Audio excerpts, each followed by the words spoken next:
Budi dulu anak band, tapi kini dia sudah hijrah. Budi rajin ikut kajian dan membaca buku-buku keislaman. Kata teman-temannya, Budi sekarang berbeda, menjauh dari teman-temannya, meninggalkan musik karena haram katanya. Buku apa sebetulnya yang Budi baca?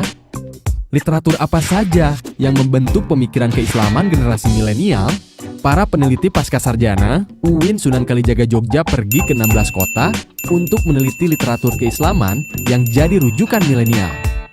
Penelitian dilakukan dengan survei, observasi, FGD, dan wawancara yang melibatkan siswa SMA, SMK, MA, dan mahasiswa perguruan tinggi negeri dan swasta. Berikut ini hasilnya.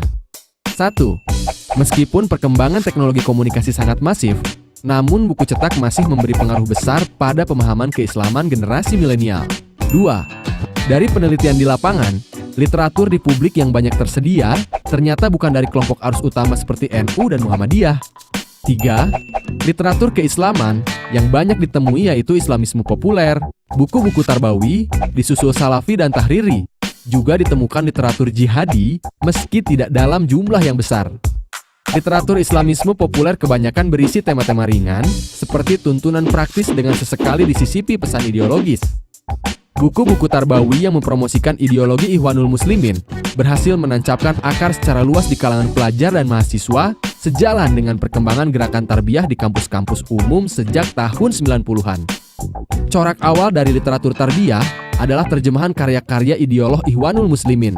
Saat ini buku-buku tersebut pada umumnya hanya dibaca kalangan aktivis tarbiyah senior, sementara generasi yang lebih junior dan pemula mengkonsumsi literatur yang bersifat lebih populer. Literatur Salafi memiliki ciri khas pada tema-tema pemurnian tauhid dan moralitas individu.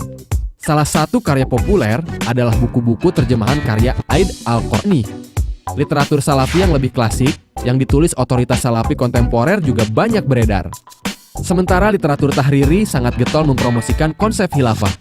Karya tokoh Tahriri seperti Felix Xiao cukup sukses di pasar, meski karya-karya ini lebih dekat dengan kategori Islamisme populer. Sementara buku-buku ideologis dan serius pendiri dan ideolog utama Hizbut Tahrir tidak begitu tersebar luas. Di antara buku jihadi yang laku dan mengemuka berjudul Tarbiyah Jihadiyah dan Jihad Jalan Kami. Masing-masing diterbitkan Jazira dan Era Intermedia, yang keduanya berbasis di Solo. Literatur Islamisme populer berhasil mengambil hati sebagian milenial. Karena isinya renyah, kemasannya trendy. Disuguhkan dengan corak fiksi, populer dan komik, ia menyodorkan narasi-narasi pendek dengan bahasa sederhana yang tidak menggurui, dan dilengkapi ilustrasi yang menarik. Sementara literatur jihadi tampaknya gagal secara pasar.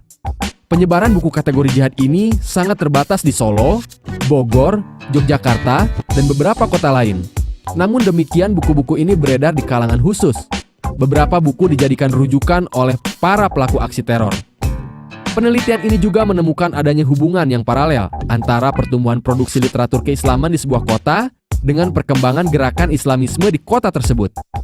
Solo menjadi kota yang paling banyak melahirkan penerbit yang aktif memproduksi literatur Islamisme dan jihadisme di Indonesia. Kemudian diikuti oleh Yogyakarta, Jakarta, dan Bogor. Meski literatur bukan satu-satunya faktor, tetapi literatur memberikan kontribusi penting yang membentuk sikap keagamaan generasi seperti Budi. Wajah Islam Indonesia dibentuk oleh pemahaman keagamaan kita yang sedikit banyak dibentuk oleh corak literatur yang beredar. Literatur yang mempromosikan narasi Islam damai sangat diharapkan kehadirannya lebih masif dan kreatif, sehingga dapat membentuk wajah Islam yang lebih damai.